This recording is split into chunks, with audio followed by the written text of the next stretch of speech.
Megamansions can make for some really fascinating construction projects, but just because someone has deep pockets and grand aspirations doesn't mean they'll end up with a successful one. Here's 10 that turned out to be anything but successful. First up at number 10 we have Hall Mansion in Mechanicsburg, Pennsylvania. John Hall started work on his dream home several miles outside of Harrisburg in the early 1980s. The house would feature all the luxuries that one would expect from a mansion, plus a few that you wouldn't expect, like a bomb shelter and a 15-story observation tower. In 1993, while going through some financial difficulties, Hall was forced to sell the partially complete project. Several years later, Hall faced criminal charges for financial crimes he was alleged to be involved in and ultimately served several years in federal prison. Shortly after the home was sold, a substantial fire tore through the building. No work has been done on the property since. In the last 2 decades, the unusual property has deteriorated substantially, although there's currently no public plans to demolish the building. On to number 9, we have The One in Los Angeles, California. Megamansions are commonplace in Bel Air, but the developers of The One set out to make their megamansions stand out from the rest. It's been billed as the largest modern single-family home in America and is over 100,000 square feet. The amenity list is amazing, although not particularly shocking given the price tag, but it includes multiple pools, a gym, salon, bowling alley, movie theater, track, and a garage large enough for 50 cars. Located high in the hills of Bel Air, the property offers stunning views of Los Angeles below. Originally, developers had hoped for a sale price of $500 million. As the project progressed, however, finances started to be an issue, and the goal switched from making a boatload of money to simply finishing the project. Eventually, over 600 workers were able to get the project complete, and in 2022, the home went to auction. At the auction, the house ended up selling for a deep discount of $126 million. This was 2/3 off the original estimated price. Despite the massive reduction in price, the house is still one of the most expensive homes to ever sell in America. At number 8, we have Smith Mansion. Not far from Yellowstone National Park sits one of the most unusual homes in the world. The home known as Smith Mansion began decades ago when Lee Smith began to build a log home. The house was built with no plans and used locally harvested lumber collected by Smith himself. It started out simple, but over the years it began to grow more extravagant and more bizarre. Following a divorce, Smith reportedly grew even more dedicated to the building project. By 1992, the home had reached a height of 75 feet. Sadly, Smith died in a tragic building accident on the home site in 1992. In the years since, the project's begun to deteriorate both from the elements and from vandalism. Smith's daughter has been working to preserve the unique structure. In 2019, the home sold, but specific plans for it are unclear. On to number 7, we have the Peter Grant Mansion in Ontario, Canada. In the mid-2000s, the successful lumber businessman Peter Grant was looking to upgrade to a new home. As one of the top 100 richest men in Canada, Grant had the vision and he thought he had the resources to build one of the most spectacular private residences in the world. The home would be perched on the cliffs overlooking Lake something, Temesip, and was going to be one of the largest in Canada at roughly 65,000 square feet.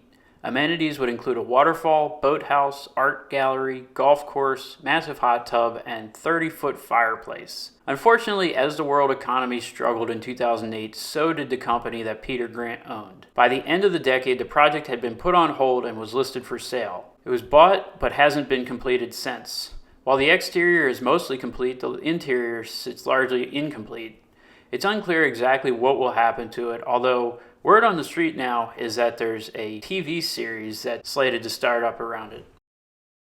At number 6, we have Wyckoff Villa. After serving in the Union Army during the American Civil War, Captain William Wyckoff made a fortune developing a typewriter for the Remington Arms Company. Following his success, he decided to build his dream home on a small island on the Canadian-U.S. border. Construction began in 1893 on the 15,000 square foot island villa. Tragically, Wyckoff's wife passed away just a month before the couple planned to move into the mansion. Later that month, he moved into the 11-bedroom mansion, but shockingly, he died too, the first night in the new home.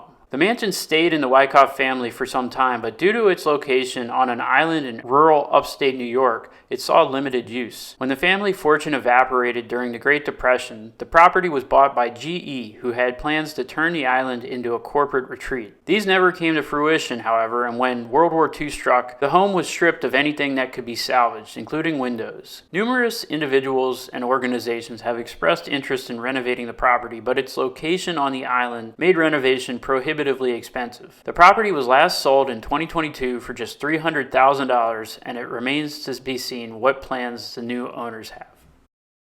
At number 5, we have Lapalice Castle. Built to look much older than it actually is, this massive castle was actually started in the late 1970s. It was commissioned by a renowned artist to be his personal residence and studio. The luxurious 50,000 square foot castle was supposed to have all kinds of fancy amenities, including a ballroom and large swimming pool. Unfortunately, like many of the grandiose attempted projects that have made this list, the artist's dreams were much bigger than his wallet turned out to be. Partway through construction, he was forced to abandon the project. Although it's been reported even long after the project was abandoned, he still had dreams of finishing it. In addition to the funding issues that he encountered, he also ran into some major permitting issues. He was originally granted permission to build a 170 square meter work studio, but instead he decided to build this massive castle. Not surprisingly, this drew the ire of local officials who've been fighting for decades to have the building torn down. In the 40 years since the project was halted, the location has become somewhat of a tourist site due to the extravagant partially built building.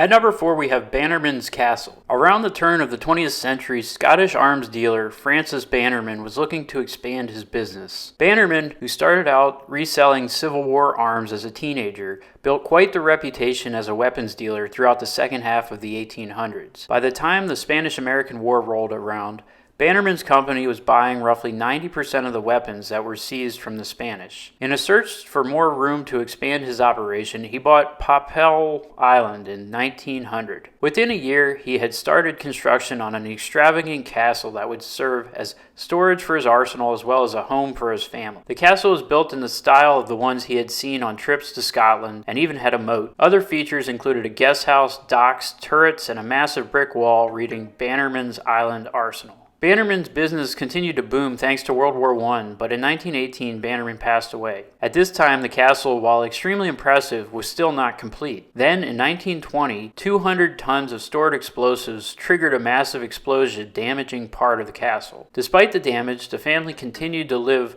in the house until 1930. Around this time, the castle began to fall apart, and then in 1969, a serious arson fire caused a partial collapse and accelerated the deterioration of the castle. Recently, the castle has been stabilized, and tours are now available to see what's left of the castle up close. Down to number 3, we have the Sutyagin house in Russia. Russian crime boss Nikolai Sutyagin had grand visions when he began work on his family mansion in 1992. The wood-framed building was going to be the tallest of its kind in the entire country. In true Russian crime boss fashion, Sutyagin started work with no permits, approval, or even finalized building plans. The structure of the house was built, but midway through the construction, Sutyagin was sent to prison for racketeering charges. Construction stalled, and the exposed wood frame began to deteriorate. Finally, in 2008, the building was deemed a fire hazard and ordered to be demolished. The upper floors from the 5th floor up were taken down. Then, several years later, a fire occurred and burned the remainder of the building to the ground.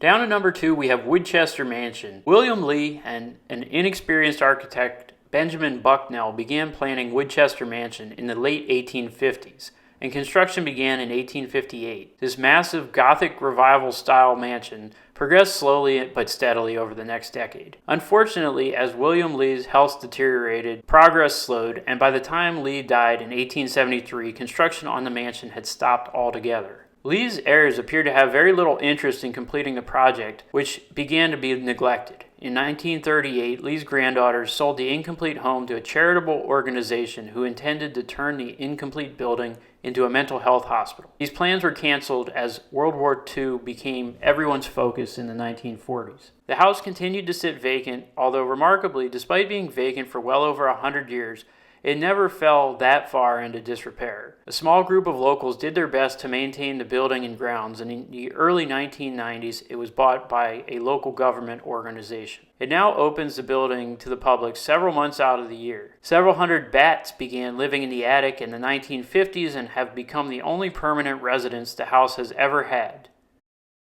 At number 2, we have Sunninghill Park. It has a long and royal history dating back to the 1600s. In the 1980s, a small section of the estate was selected to be the location of the first new royal home to be built since the previous century. Construction was completed in 1990, and Prince Andrew and his family moved in shortly thereafter. The 12-bed, 12-bath home received poor reviews as soon as it was built. Many compared it to a generic Megamansion and suggested that it wasn't fitting for British royalty. Only a decade after they moved in, an announcement was made that the prince would be moving to the Royal Lodge in Windsor. Following the family's departure, the house fell into disrepair.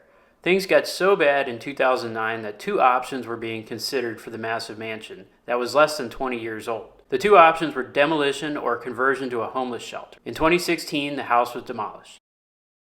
Before I get to number 1, I have 2 honorable mentions, and these 2 I'm sure will be controversial because you could make the argument that they're not failures, but there's some issues with it. So, with that in mind, we have Antilia in Mumbai, India. Built in 2010 on the site of a former orphanage, Antilia is the second most expensive private residence in the world. Standing 568 feet tall, only Buckingham Palace in the UK is considered a pricier private residence. Some would argue that this building deserves a spot on the list simply for its bizarre architecture, but the real reason is because of how stark of an example it is of extreme wealth disparity. Towering over Mumbai, a city of 12 million, over half of whom live in its notorious slums, this tower has every amenity imaginable. Some of the mansion's features include a 168-car garage, a theater, 9 elevators, pool, a spa, a temple, a health center, 3 helipads, an air traffic control room, and a snow room, which is apparently a room where snow is emitted from the walls. To maintain the building, a staff of 600 is kept. All of this luxury towers over a city where millions are living on the equivalent of $20 a month. And the second honorable mention is Versailles in Orange County, Florida. In the early 2000s, billionaire David Siegel began work on his dream home. The Megamansion would feature nearly a dozen kitchens, multiple indoor and outdoor pools, a wine cellar capable of holding 20,000 bottles, sports facilities, a ballroom, and everything else. Hard hit by the financial crisis of 2008, Siegel's focus shifted to saving his business, which led to his house project being put on hold. At this point, the project was roughly 60% complete. The house was put on the market for $65 million, but didn't sell. Over the next decade, the family's finances slowly improved and work began again. During this time, the expected completion date was pushed back several times. And finally, we're down to number 1, Strada Vecchia. Mohammed Hadid, father of Bella and Gigi, bought a prime piece of Bel Air real estate in 2011. Initially, he was granted approval to build a small home on the property. Instead, he began constructing a 30,000-foot mega mansion. Work continued on the massive project until it began to attract the attention of neighbors and local officials. In 2017, after much of the structure was already built, Hadid faced charges for illegally building the home without the correct permits. He pled no contest and was hit with a $3,000 fine and 200 hours of community service. He was also required to come up with a plan to stabilize the hill that the house was precariously perched on. After failing to stick to the details of this plan, he lost a civil lawsuit. Finally, in 2021, the property was sold to a new buyer for $5 million, a far cry from the $100 million that had originally been estimated. One of the conditions of the sale was that the remains of the partially complete mansion would need to be demolished immediately, due to the danger that it presented to surrounding properties. Recently, the building was demolished. So there you have it. Lots of poorly planned, poorly managed, and poorly executed mega mansions. If you like this content, subscribe for more new videos out every weekend.